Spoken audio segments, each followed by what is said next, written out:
100 साल के अंदर में ही सारे पैथ हमारे यहाँ आए।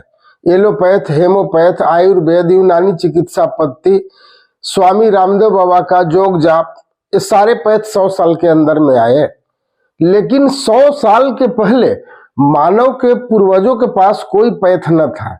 मोहनजोदड़ो घाटी, सिंधु घाटी की सभ्यता, मेसोपोटामिया की सभ्यता, उस समय से लेकर के 100 साल पहले तक मानव के पूर्वजों के पास कोई पैथ न था। सिर्फ एक ही पैथ था, वो देसी चिकित्सा के पैथ था, रसोई घर का पैथ था जी। उनका दिनचर्या था सुबह में चावल, शाम में रोटी और दोपहर में भूंजा। गमछी में बांध के आधा आधा केजी भूंजा फेंकते थे। ऐसे ऐसे ऐसे 1000-2000 बार पगुरी होता था। अनाज क्या, उन लोग कुट्टी पचा लेने की क्षमता रखते थे जी। अब जरा आप सोचिए, उन लोग को इतना विज्ञान विकसित था कि अगर सर्दी खांसी हो गया तो गोलकी तेज पत्ता चबा लेते थे, ठीक हो जाता था।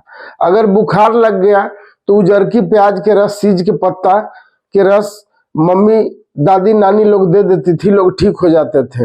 अगर जड़ियाल बुखार है, जिद्दी बुखार है, जिसको आज आप टाइफाइड मलेरिया के नाम से जान रहे हैं, काला जार के नाम से जान रहे हैं, ऐसा बुखार हो जाता था, उन लोग नाम न जानते थे, तो 8-10 दिन चिरैता पीने से ठीक हो जाता था।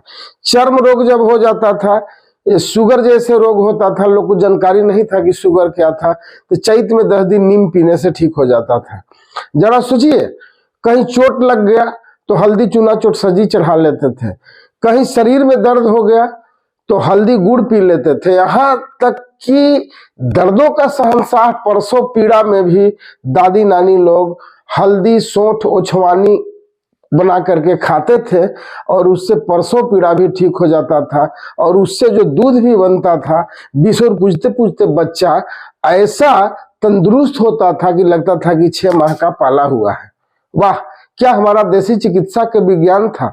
और जब से 100 साल के अंदर में सारे पैथ आए, एलोपैथ, हेमोपैथ, आयुर्वेद, तब से आदमी के गठिया, साइट का दामा, टीबी, लकवा, शुगर, बीपी, मिर्गी, फरका, ऐसे ऐसे रोग होने लगा कि अब डॉक्टर कहते हैं कि जिंदगी भर दवा खाइए। वाह, क्या तरीका है। आप अपने देसी चिकित्सा को भूल गए, इसके चलते बीमार हैं। मेरे दोस्तों, हाथ जोड़कर आपसे आग्रह है कि वही दादा परदादा के भोजन, सुबह में चावल, शाम में रोटी और दोपहर में भूंजा खाने का प्रचलन अपनाइए। आप बिल्कुल स्वस्थ हो जाएंगे। और अगर लंबे समय के लिए बीमार हैं और डॉक्टर जिंदगी भर दवा खाने को लिए बता दिए हैं, तो आप खाइए, लेकिन ऐसा रूटीन बनाइए, सुबह में चावल, शाम में रोटी, दोपहर में भूंजा। आपका वो दवा धीरे धीरे छूट जाएगा।